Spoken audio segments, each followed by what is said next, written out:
The hot sun beat down on Jake Morrison as he wiped sweat from his forehead. 3 months on this alien planet, and he still wasn't used to the heat. The dusty red ground stretched out in all directions, broken only by the massive stone ruins that had brought his team here in the first place.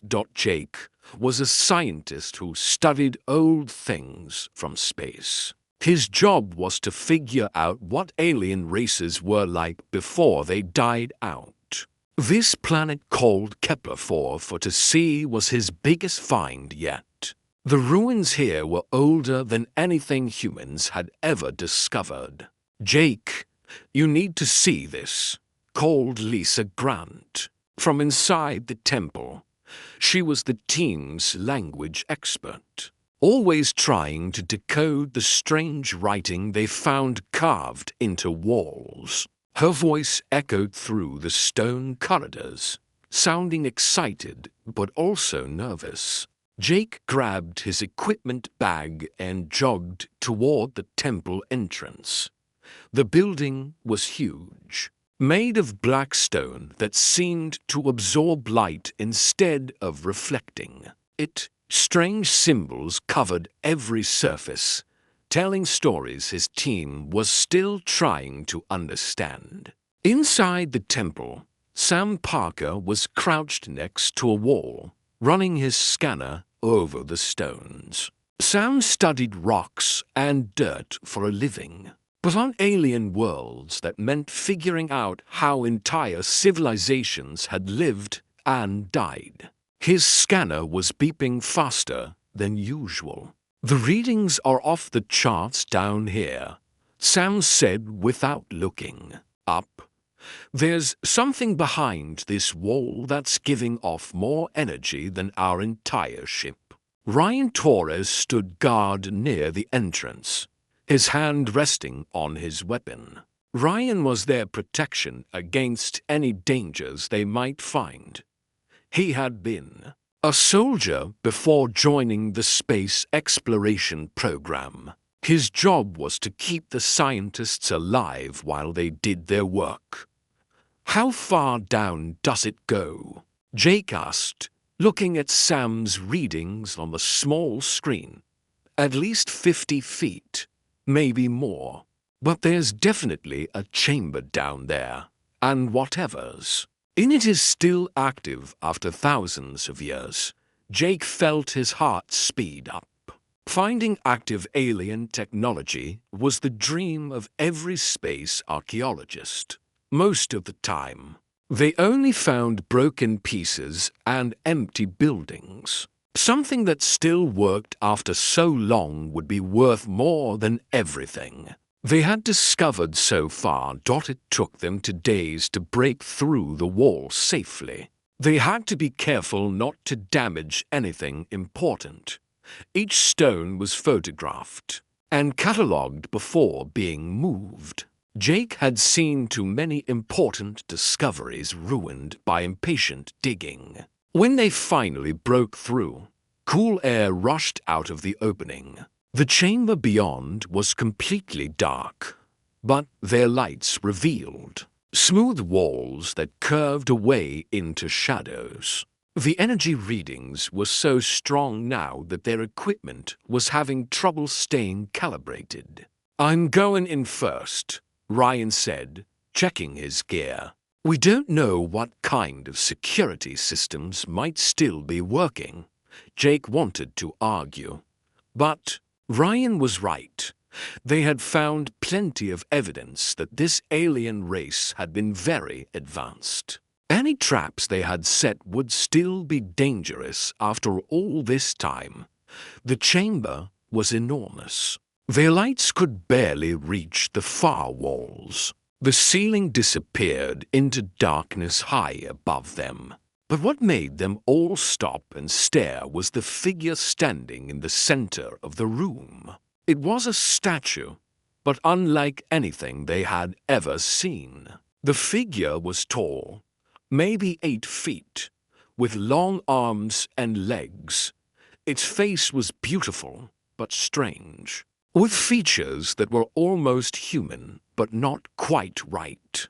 The whole thing seemed to be made of some kind of crystal that shifted between purple and silver. As their lights hit it, "My God," Lisa whispered, "it's perfect, not a scratch on it." Sam was already taking readings.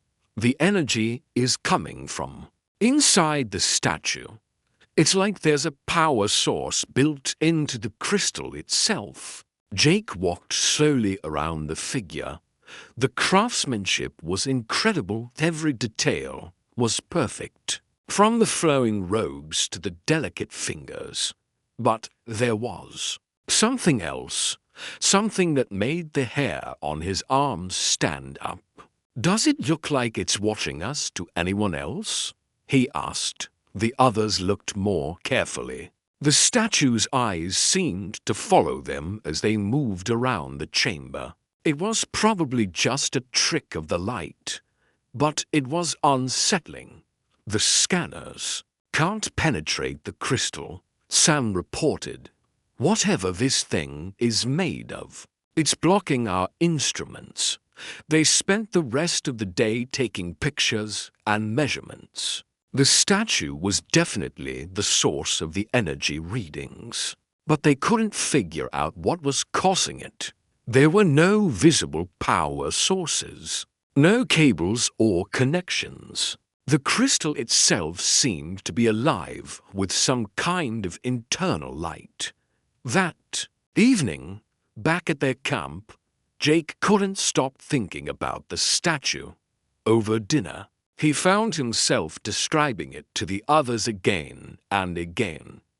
"It's almost like she's sleeping," he said, spooning bland rations into his mouth. "Like she could wake up at any moment." Lisa raised an eyebrow. "It's a statue, Jake." "I know, but look at the pictures. The face is definitely feminine, and there's something about the expression. It's not blank like most statues. There's personality there." Sam nodded. "The energy patterns are definitely unusual. They're not random like you'd expect from a power source. There's almost a rhythm to them, like a heartbeat." Ryan was cleaning his rifle, but Jake could tell he was listening. "You think it could be some kind of android? A robot made to look organic, maybe. Or maybe it's something else entirely. We're dealing with a race that was building these temples when humans were still living in caves. Their technology could be completely beyond our understanding." Jake lay awake that night, staring up at the alien stars. He kept thinking about the statue's face, about the way its eyes seemed to look right through him. Finally, he gave up trying to sleep and walked back to the temple. The chamber was even more mysterious in the darkness. His small light created dancing shadows on the walls. The statue stood exactly as they had left it, but somehow it seemed different, more alive, if that was possible. Jake walked closer, studying the crystal surface. Up close, he could see tiny patterns flowing through the material like veins or circuits. The purple and silver colors shifted constantly, creating an effect that was almost hypnotic. "What are you?" he whispered to the silent figure. He had always been the type of person who acted on impulse. It had gotten him into trouble before, but it had also led to some of his greatest discoveries. Looking at the beautiful, mysterious face in front of him, Jake felt that familiar urge to do something unexpected. "You know what?" he said quietly. "If you were real, if you were alive, I think I'd want to kiss you. You're probably the most beautiful thing I've ever seen." The words felt strange coming out of his mouth, but they were true. There was something about the statue that drew him in, made him feel connected to it in a way he couldn't explain before. He could think better of it. Jake leaned forward and gently pressed his lips to the statue's crystal forehead. The surface was warm, much warmer than stone should be. For just a moment, he could swear he felt it pulse like a living heartbeat. Then everything changed. The crystal blazed with light so bright Jake had to close his eyes. When he opened them again, the statue's eyes were glowing with the same inner fire. They looked directly at him, clearly alive and aware. The beautiful lips moved, and a voice spoke in perfect English. "Your species is doomed, human. The harvesters come, and you have awakened me too late." Jake stumbled backward, his heart hammering in his chest. The statue was alive. It was looking at him, talking to him. Everything he thought he knew about. The universe had just changed forever.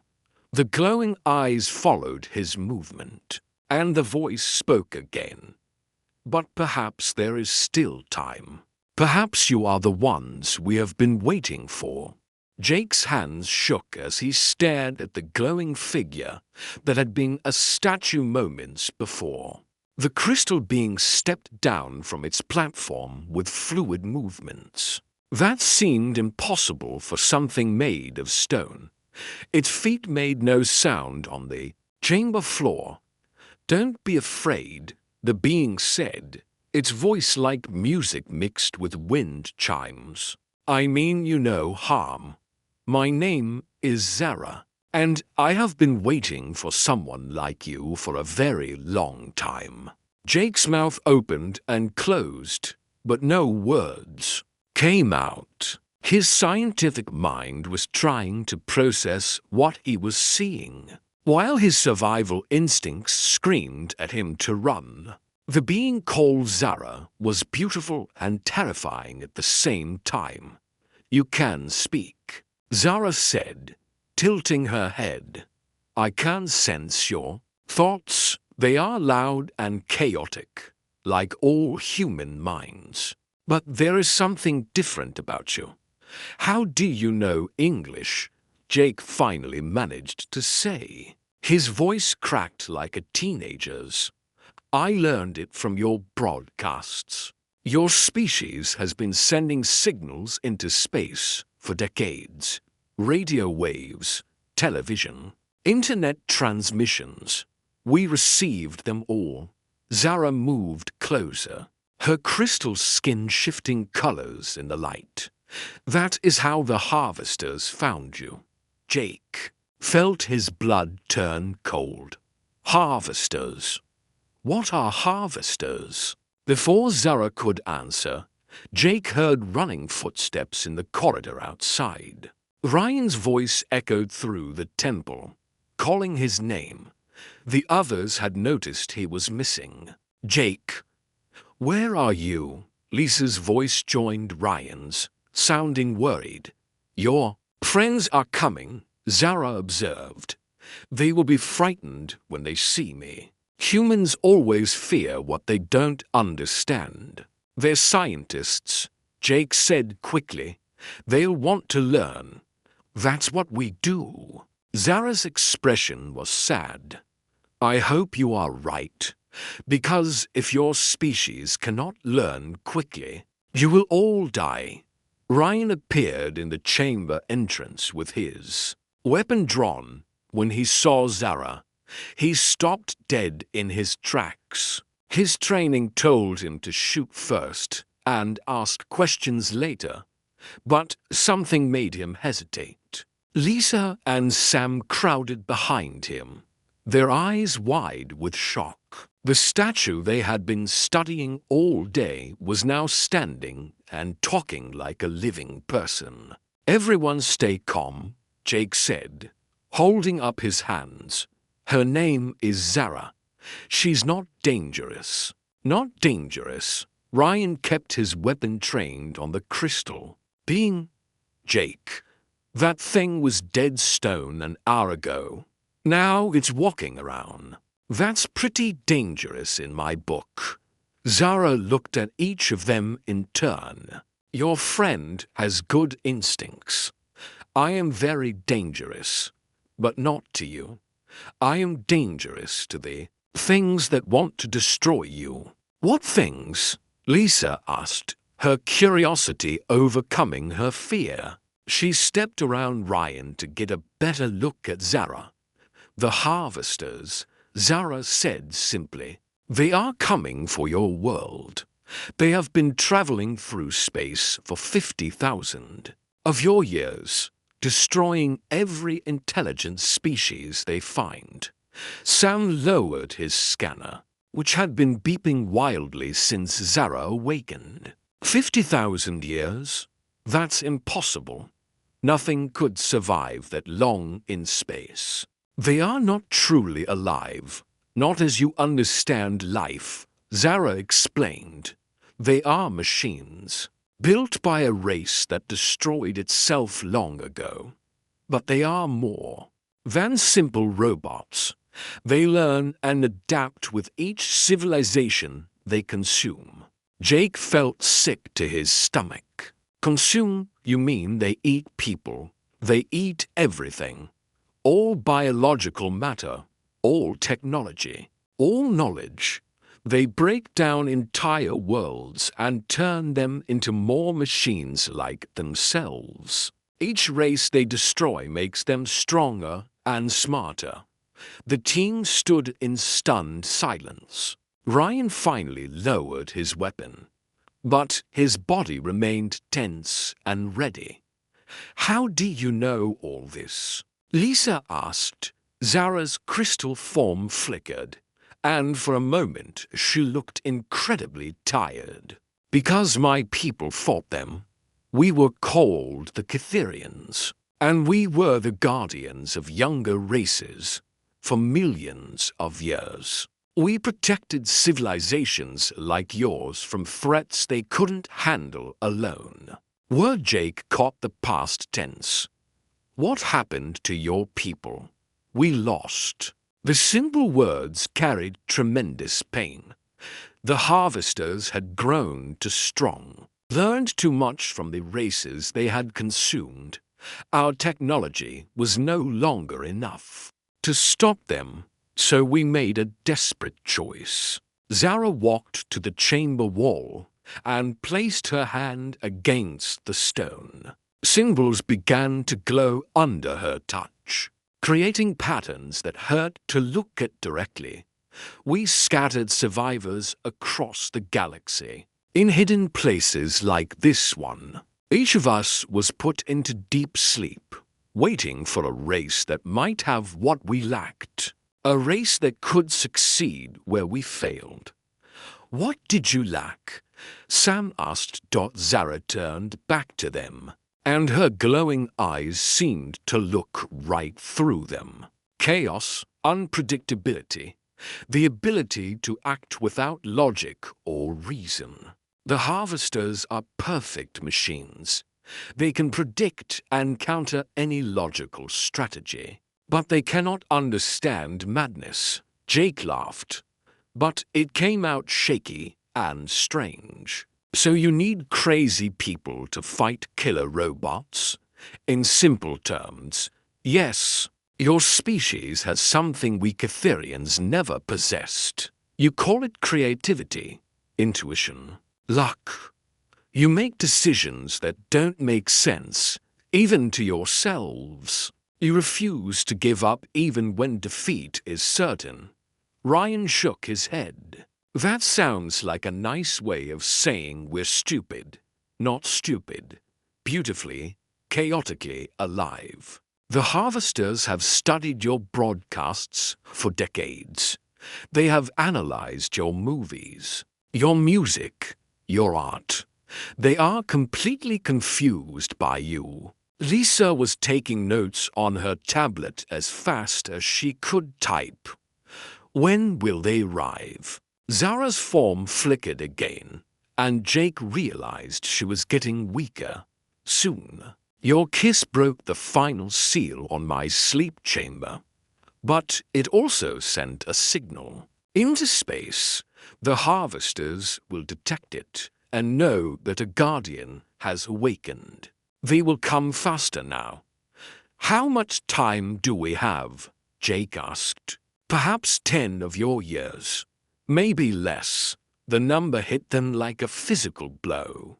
10 years to prepare for an enemy that had been destroying civilizations for thousands of centuries. That's not enough time, Sam said quietly. It will have to be, Zara replied, because it is all time you have. Jake's mind was racing. Can you help us? Do you have weapons or technology we can use? Some. But most of our knowledge died with our civilization. What I have preserved may not be enough. Zara moved to another wall and began activating more symbols. I can share what remains, but there is a price. What kind of price? Ryan demanded. The knowledge will change you. Your minds are not designed to hold Cytherian memories and abilities. Some of you may not survive the process. Jake looked at his team. Lisa was still taking notes, completely absorbed in documenting everything. Sam was studying the glowing symbols with scientific fascination. Ryan was calculating tactical possibilities in his head. We have to try, Jake said. If these harvesters are really coming, Earth needs to know. We need every advantage we can get. Zara nodded slowly. I hoped you would say that. But first, you must prove that your species is truly ready. I will test you, and if you fail, I will return to my sleep. Better to let the harvesters come than to waste what little power I have left. What kind of test? Lisa asked. You will face simulated harvesters in combat.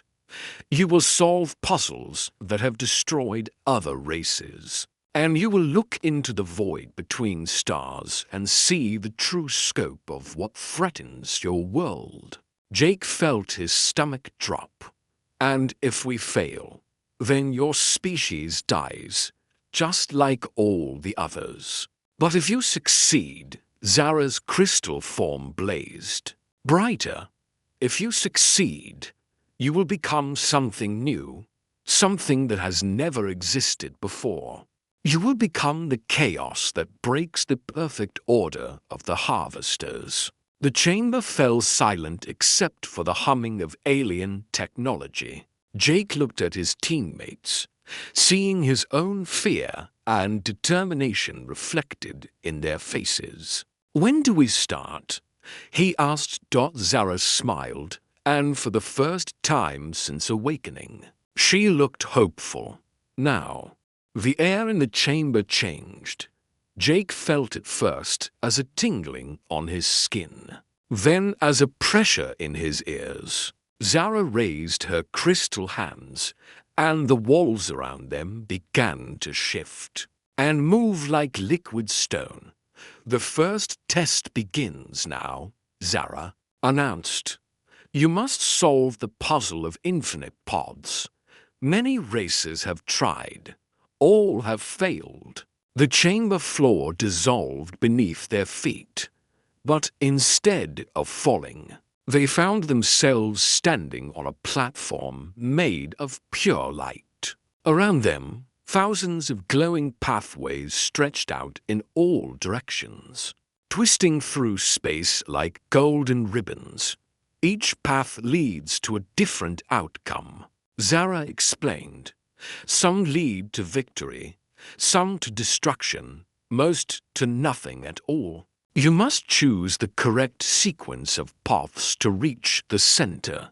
But beware, each choice you make changes all the other possibilities. Lisa pulled out her tablet and started taking notes.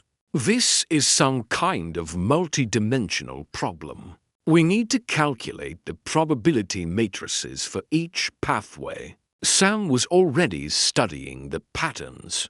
Look at the way they interconnect. There's got to be a mathematical formula that governs the whole system. Jake watched his teammates work. With their usual scientific approach, they were smart people, probably the smartest he had ever worked with. But as he looked at the maze of pathways, something felt wrong about their method. Ryan was thinking tactically. If this was a real battlefield, I'd send scouts down different paths to gather information, then advance with the main force down the safest route. But it's not a battlefield, Jake said quietly, and we don't have scouts or a main force. We just have us. He walked to the edge of their platform and stared at the swirling pathways. The logical part of his mind agreed with Lisa and Sam. This was clearly a puzzle that could be solved with mathematics and careful analysis. But something deeper, some instinct he couldn't name, told him they were thinking about it wrong. Jake, come look at these calculations, Lisa called. I think I'm starting to see a pattern in the probability curves.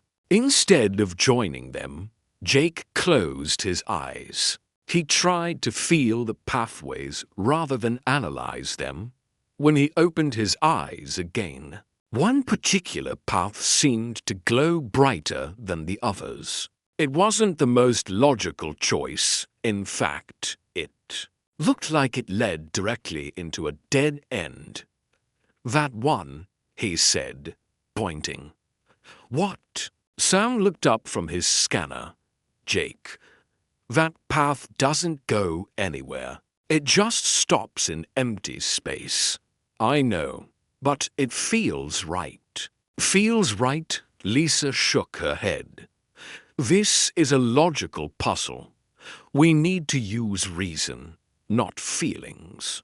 Jake stepped onto the glowing pathway without waiting for their approval. The moment his foot touched the light, the entire maze shifted. New pathways appeared while others vanished. What had looked like a dead end now connected to a spiral of golden roads, leading deeper into the puzzle. Impossible, Sam muttered. The whole structure just reconfigured itself. It's responding to intent rather than logic, Jake realized. Zara said the harvesters can predict logical strategies, but they can't predict something that doesn't make sense. Ryan was the first to follow Jake onto the new path, so we're supposed to make bad choices on purpose, not bad choices. Instinctive ones. Choices that feel right even when they look wrong. They moved through the maze by following Jake's inexplicable hunches. Each time they reached a junction, he would pause, close his eyes, and point to a path that seemed to call to him. Lisa and Sam grew more frustrated with each illogical turn. But even they couldn't argue with the results. After what felt like hours, they reached the center of the maze. A sphere of pure white light waited for them, pulsing like a heartbeat. Remarkable. Zara's voice echoed around them. You solved in minutes what took other races days or weeks. Your friend Jake has the gift of chaos intuition. The maze dissolved, and they found themselves back in the temple chamber. But now the walls were covered with new symbols, and strange devices had risen from the floor. The second test is more dangerous, Zara warned. You will face Harvester scouts in simulated combat. If you die in the simulation, your minds may not survive the shock. Wait, Ryan said, Are you telling us this could actually kill us? Yes, but if you cannot survive against scouts, you have no hope against the main force. The chamber filled with a strange mist that made everything look fuzzy and dreamlike. When it cleared, they were standing in what looked like a destroyed city. Buildings lay in ruins, and the sky was dark with smoke. Jake heard a sound like metal grinding against metal. 3 shapes emerged from the rubble, moving with mechanical precision. They looked like skeletal robots, but their metal bodies were covered with what looked like organic tissue. Red lights glowed where their eyes should be. Harvester scouts. Zara's voice whispered in their minds. They have analyzed the combat tactics of 1,000 races. They will adapt to any strategy within moments. Ryan immediately took charge, positioning the team behind cover and calling out tactical instructions. Lisa, stay low and move to that building.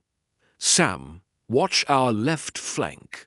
Jake, stay behind me and don't do anything stupid. The first scout moved toward them with frightening speed. Ryan opened fire with his weapon, but the energy bolts seemed to have little effect. The scout's body shifted and changed, growing thicker armor where the shots hit. It's adapting, Ryan shouted, changing its defenses in real time. The second scout flanked them while the third attacked from above. Ryan's military training was impressive, but Jake could see they were losing. Every tactic Ryan tried was countered. Within seconds, "This isn't working," Jake said. "They're too smart. Got any better ideas?" Ryan snapped while firing at the advancing scouts. Jake did have an idea, but it was completely insane. Instead of taking cover like any reasonable person would do, he stood up and walked directly toward the nearest scout. "Jake, what are you doing?" Lisa screamed. The scout stopped moving, its red eyes focusing on Jake. This was clearly not the behavior it expected from a human under attack. Jake could almost see it trying to process what he was doing. "Hey there, ugly," Jake said conversationally. "Nice weather we're having." The scout's head tilted, and Jake heard strange clicking sounds from inside its mechanical body. It was trying to understand why a human would approach instead of fleeing or fighting. While the scout was confused, Jake picked up a piece of rubble and threw it, not at the scout, but at a damaged wall behind it. The wall collapsed, crushing the robot under tons of concrete.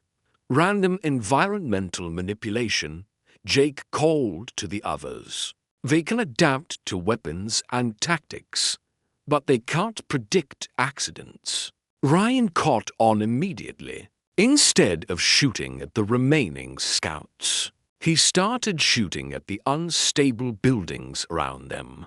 Lisa began throwing rocks in random directions. Sam used his geological knowledge to trigger small landslides. The scouts tried to adapt, but there was nothing logical to adapt to. The humans weren't following any strategy or pattern. They were just causing chaos and letting the environment do the fighting for them. Within minutes, both remaining scouts were destroyed by falling debris, electrical explosions, and other accidents that the humans had triggered. "Brilliant," Zara said as the simulation faded. "You discovered their weakness. They cannot predict true randomness." They found themselves back in the temple, but Jake felt different. His head was pounding, and his vision kept going in and out of focus. The final test. Zara announced, is the most difficult. I will share with you a vision of what the harvesters have done to other worlds. Many minds cannot handle the knowledge. Maybe we should rest first, Lisa suggested, noticing Jake's condition. There is no time, Zara replied. The beacon I sent has been traveling through space for hours. The harvesters may already be changing course toward your world. Jake straightened up despite his headache. Do it. We need to know what we're facing. Zara touched each of them on the forehead. The moment her crystal fingers made contact, Jake's mind exploded with images and sensations that were not his own. He saw worlds burning, entire civilizations reduced to ash in a matter of days. He felt the terror of billions of beings as mechanical death swept across their planets. He witnessed the harvesters consuming everything: cities, forests, oceans, even the atmosphere itself. But worst of all, he saw how they worked. The harvesters didn't just destroy, they learned. With each world they consumed, they became smarter, more efficient, more deadly. They had the combined knowledge of thousands of extinct civilizations. Sam collapsed first, his mind overwhelmed by the cosmic horror. Lisa lasted longer, but eventually fell to her knees, sobbing. Ryan remained standing, but his face was pale and his hands were shaking. Jake somehow stayed conscious through it all. The images were terrible, but instead of breaking him, they made him angry. These mechanical monsters had destroyed countless worlds full of people who had families and dreams and hopes just like humans did.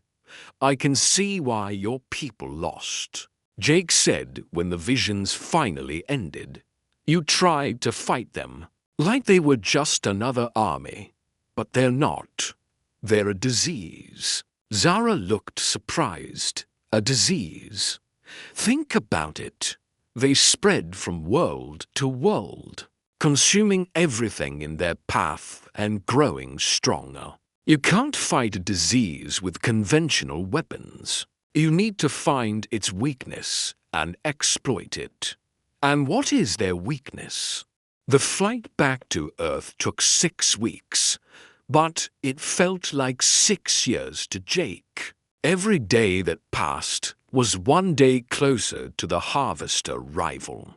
He spent most of his time in the ship's laboratory, with Zara, trying to understand the alien technology. She was sharing with them. Zara had grown weaker since the temple. Her crystal form flickered more often now, and sometimes she would fade away completely for hours at a time. The effort of awakening and sharing her knowledge was draining what little energy she had left. The weapon systems require a direct mental connection, Zara explained as she showed Jake a device that looked like a crystal headband. Your brain must interface with the targeting computer, but most humans cannot handle the neural load. Jake picked up the device carefully. It was lighter than it looked and warm to the touch. What happens if someone tries and can't handle it? Brain damage, permanent mental disability, death. Zara's voice was matter of fact. Perhaps one human in 1,000 has the right kind of mind for our technology. Lisa looked up from her translation work. She had been trying to decode the technical manuals Zara had provided, but the alien language was incredibly complex. So we need to find people with special abilities, like psychics or something, not psychics. People whose minds work differently. Those you might call crazy or unstable. People who think in patterns that don't follow normal logic. Sam was studying samples of the crystal material under a microscope. The molecular structure is impossible. It shouldn't be able to exist in normal space-time. That is because it doesn't, Zara replied. Kefirian technology exists partially in other dimensions. That is why it's so difficult for your scientists to understand. Ryan was cleaning his weapons for the 10th time that day. He did that when he was nervous. So we're going to Earth to tell everyone that killer robots are coming. And our only hope is to give advanced weapons to crazy people. That should go over well. Jake laughed. But there was no humor in it. Yeah, I'm sure the government will be totally reasonable about this. They were right to be worried. When their ship landed at the International Space Center, Jake found himself facing a room full of skeptical officials. Military generals, government ministers, and scientists all stared at him like he had lost his mind. "Let me get this straight," said General Patricia Hayes, the head of Earth Defense Command. "You're telling us that an army of robot aliens is coming to destroy humanity, and you learned this from a talking statue. She's not a statue," Jake insisted. "Zara is a living being from an ancient civilization that tried to protect younger races from exactly this threat." Dr. William Chen, the director of xenobiology, shook his head. "Even if we accept that this being is real, how do we know she's telling the truth? This could be some kind of invasion plan disguised as a warning." Jake felt his temper rising. They had been having this same argument for 3 days.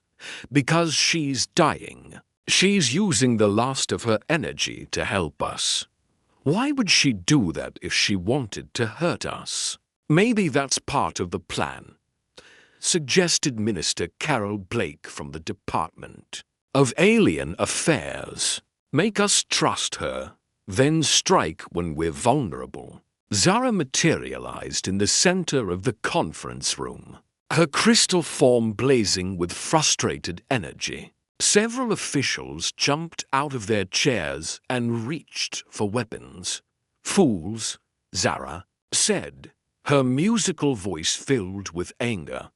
"While you debate and argue, the harvesters grow closer. I have shown you their technology. I have proven my knowledge. What more do you need?"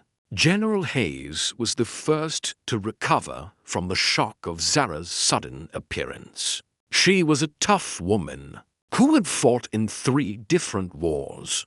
Proof that this threat is real. So far, all we have is your word. Zara gestured toward the wall, and a holographic display appeared showing the outer edge of the solar system. "Then look at this. Your own satellites detected these objects 3 days ago." The display zoomed in on several dark shapes moving between the outer planets. They were too regular to be asteroids and too large to be any known spacecraft. "Harvester scouts," Zara explained. "They are already preparing the way for the main fleet, converting asteroids into weapon platforms and communication relays." The room fell silent as everyone stared at the images. Dr. Chen was the first to speak. "Why haven't our early warning systems detected them? Because they are using technology your instruments cannot recognize. But now that you know what to look for, you can track them." General Hayes leaned forward in her chair. "How long do we have?" 2 years. Maybe less. The main fleet will arrive much sooner than I originally calculated. Jake felt his heart sink. 2 years instead of 10. It wasn't nearly enough time to prepare humanity for a war against an enemy that had been perfecting itself for thousands of centuries. We need to start immediately, Jake said. Military preparation, technology development, finding people who can use the Catherian weapons. Assuming we decide to trust her, Minister Blake added. General Hayes stood up. I've seen enough. Whether this being is telling the truth or not, those objects in our outer system are real, and they're not ours. That makes them a threat. We prepare for war. The next 18 months were the busiest of Jake's life. He found himself leading something called the Terran Defense Initiative, a secret organization that combined Earth's best military minds with alien technology. The first challenge was finding people who could interface with Catherian weapons. Zara had been right about the rarity of compatible minds. Out of thousands of volunteers, only a few dozen could handle the neural connection without serious side effects. Many of the successful candidates were people society had labeled as problems. Former mental patients, artists, musicians, and others, whose minds worked in unusual ways. Jake found himself commanding a team of brilliant misfits who could do things with alien technology that trained scientists couldn't understand. It's working, reported Dr. Amy Foster, the project's chief medical officer. The candidates you've selected are adapting to the technology faster than we hoped. But we're still only talking about maybe 300 people worldwide. 300 people with alien weapons against an invasion force of unknown size. The math was not encouraging. The second challenge was manufacturing. Even with Zara's help, human factories couldn't reproduce Catherian technology. The best they could do was create crude copies that worked sometimes and exploded other times. The dimensional crystals keep destabilizing, Sam reported during one of their daily briefings. We can make them in laboratory conditions, but mass production is impossible with current technology. Keep trying, Jake told him. Even a few working weapons might make the difference. The third challenge was the most difficult, convincing world governments to work together. Some countries wanted to keep the alien technology for themselves. Others refused to believe the threat was real despite the growing evidence.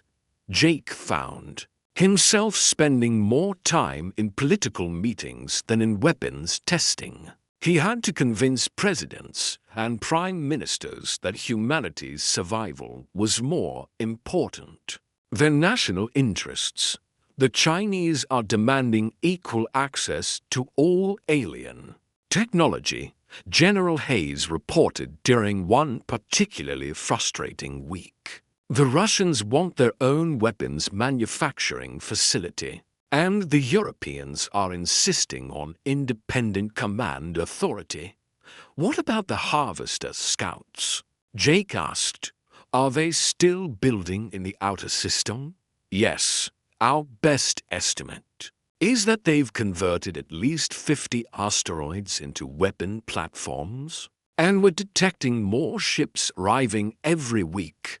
Zara grew weaker as the months passed. She could barely maintain physical form for more than a few minutes at a time, but she continued sharing what knowledge she could, desperate to give humanity every possible advantage. There is something else, she told Jake during one of their private sessions. Something I have not told the others. What? The harvesters are not just machines. They were once a biological species like you, but they gave up their individuality to become a collective mind. That is their greatest strength, but also their greatest weakness. I don't understand. They think as one, they act as one. They cannot imagine beings who refuse to surrender their independence. That is why your chaos confuses them so much. Jake felt a spark of hope. So if we could somehow break their unity, they might destroy themselves.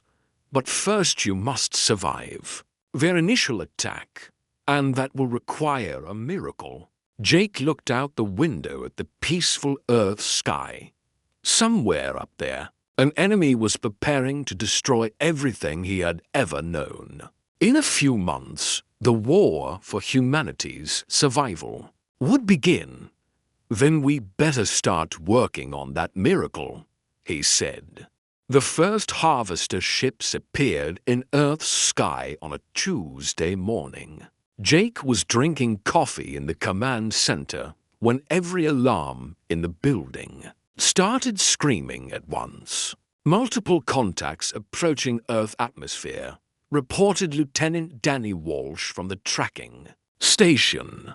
Size estimates are, this can't be right. Some of these ships are over 10 miles long. Jake set down his coffee and walked to the main display screen. What he saw made his blood turn cold. Dozens of massive dark shapes were descending through the clouds like metal mountains. Each ship was the size of a city, bristling with weapons that crackled with unknown energy. How many? He asked quietly. 47 ships in the first wave, Walsh replied, and were detecting more behind them. General Hayes joined Jake at the display. Her face was grim but determined. Are our people ready? Jake nodded. They had managed to train about 400 people to use Catherian weapons, scattered across military bases worldwide. It wasn't much against an invasion force this size, but it was all they had. Begin Operation Chaos, Hayes ordered.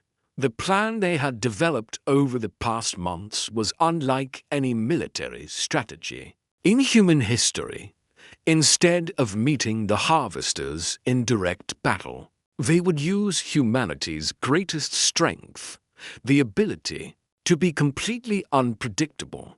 The first phase began immediately. Around the world, small teams of fighters equipped with alien weapons launched surprise attacks on the harvester ships, but these weren't coordinated military strikes. Each team was told to act independently, using whatever tactics seemed right to them in the moment. In New York, a team led by former street artist Maria Santos painted their alien weapons bright colors and attacked while blasting rock music from speakers. The harvesters had never encountered enemies who decorated their weapons or fought to a soundtrack. In Tokyo, a group commanded by ex-mental patient Kevin Park used meditation techniques to synchronize their weapon fire in patterns that followed no logical sequence. The harvesters' computers tried to analyze the pattern, but couldn't find one. In London, a squad of former soldiers led by Captain Neil Brooks attacked using tactics from children's games. Hide and seek, tag, and red light, green light. The alien invaders had studied thousands of military manuals, but had never analyzed playground games. Jake watched the reports come in from around the world. The harvester ships were responding exactly as predicted, with confusion. Their perfect tactical computers couldn't process enemies who refused to follow any recognizable strategy. But the celebration was short-lived. After the initial confusion wore off, the harvesters began adapting. They started targeting civilian areas. forcing the human fighters to respond predictably to protect innocent people. They're learning, reported Lisa from her position at the communications center. The London team is reporting that the harvesters are now countering their random tactics. Jake had expected this. The real plan was just beginning. Activate Phase 2. He ordered around the world. Ordinary civilians began implementing the most insane part of their strategy. Factory workers started manufacturing toys and recreational equipment. Instead of weapons, artists created massive sculptures in city centers. Musicians held concerts in the middle of battle zones. The harvesters had come expecting to fight armies and destroy military installations. Instead, they found humans building playgrounds while cities burned around them. Their programming had no category for enemies who responded to invasion by making art. Jake smiled as he watched the confusion spread through the harvester fleet.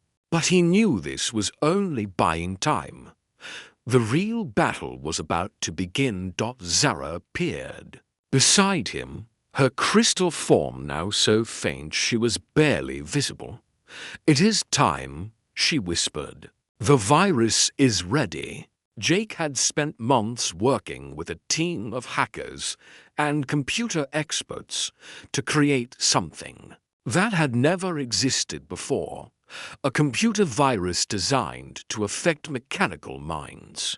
But this virus didn't carry destructive code. Instead, it carried something much more dangerous to a collective consciousness. It carried individuality. "Are you sure this will work?" Jake asked. "No," Zara admitted. "But it is our only chance. You must deliver it directly to their command ship, the one in the center of their formation." Jake looked at the display. The command ship was enormous, easily the largest thing in the sky.